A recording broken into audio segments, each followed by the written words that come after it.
Merci Oh, alléluia.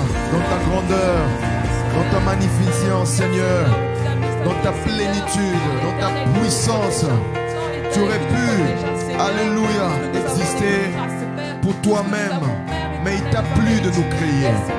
Il t'a plu, ô éternel Dieu, de nous créer. Non pas seulement de nous créer, mais de nous créer à ton image et à ta ressemblance. Tel que tu es et tel que nous sommes. Alléluia. Et tu nous as engendrés en Jésus. Alléluia. Merci, ô éternel Dieu Tout-Puissant. Merci pour la vie, pour la vérité, pour le chemin. Merci Seigneur pour ta bonté qui s'est renouvelée encore, alléluia, dans nos vies. Oh Shama, toi le Dieu qui nous a visités puissamment, alléluia, pendant notre retraite. Et aujourd'hui nous pouvons témoigner. Aujourd'hui nous vivons, alléluia.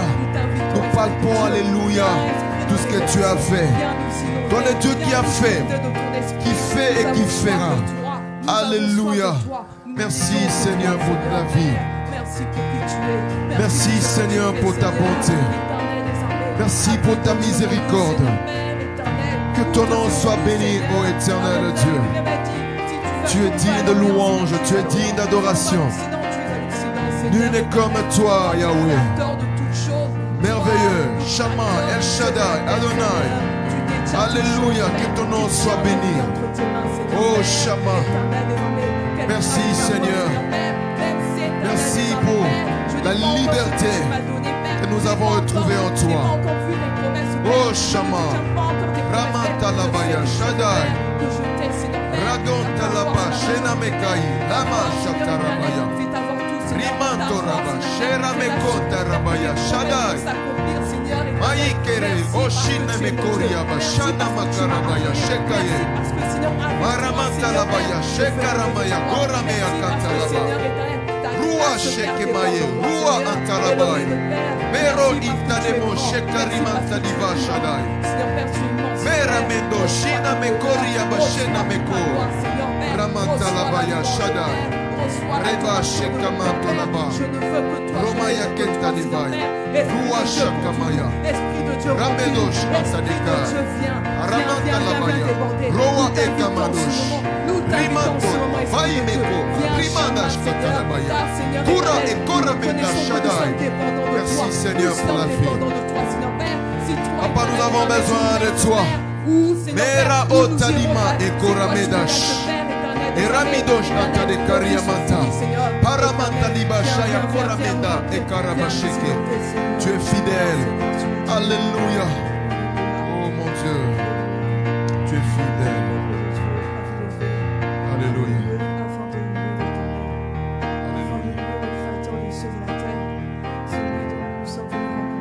Amen. Merci Jésus. Alléluia.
Jésus.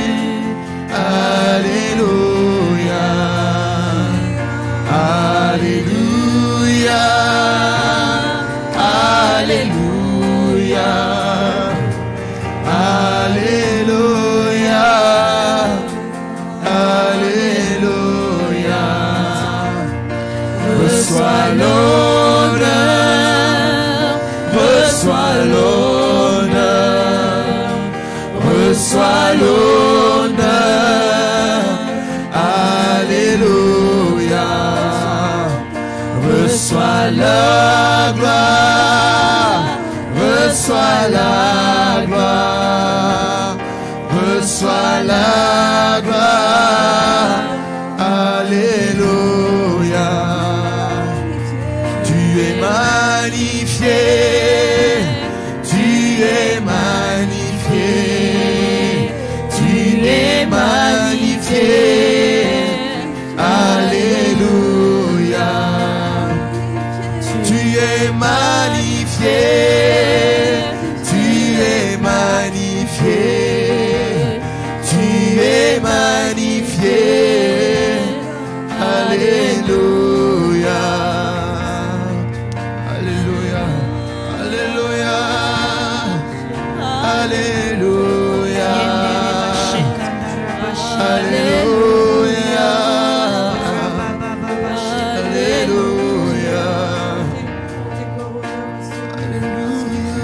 Alléluia. Maraba Shataramedosh, Atarima et Commandage, Adava Sultanimeko, Hari Ontova et Ramosh Katadabaya, Karamantadabaya, Rabaya Kontarema, Ikarabashenameko, Parimantadeva, Shekariameto, Paramanta, Fadaya Shenemeka, Maya Shanama Karamato, Rabaya Shadai. Alléluia. Oh Shama. Maïkara Medosh, Ketarimaya, Geramanta Dabaya, Rabaya Shekamaye, Eramedosh, Hey Maya Kola Antadama, Raimedosh, Shenemekoi, Arina Megosh, Atadamaya, Antarabaya Shadai, Riamento, Eva Itadabai, Rua Antadama, Faya Shatamaya, Alléluia, Maya Karabo Shekaye. Oui, tu mérites la louange, Jésus. Alléluia. Alléluia. Alléluia. Alléluia. Alléluia. Reçois la gloire. Reçois la gloire. Reçois la gloire. Alléluia. Reçois la gloire, reçois la gloire, reçois la gloire. Alléluia. Alléluia. Reçois la gloire, Jésus. Toi seul en est digne. Oh Shama, Rabaya Kontarema, Sharamia Kantarabaya, Ria Koramendosh, Atadekaria Manta.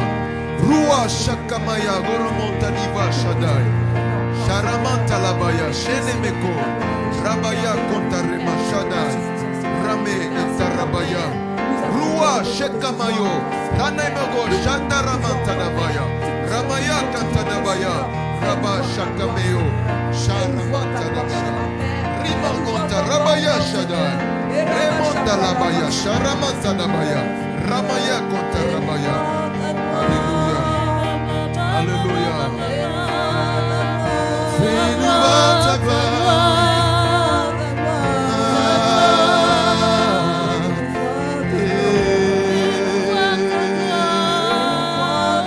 Oh, fais-nous voir ta gloire. Ramaya Kata Ramaya Shadai. Fais-nous voir ta gloire. Ramata Ramaya Shadai. Fais-nous voir ta gloire.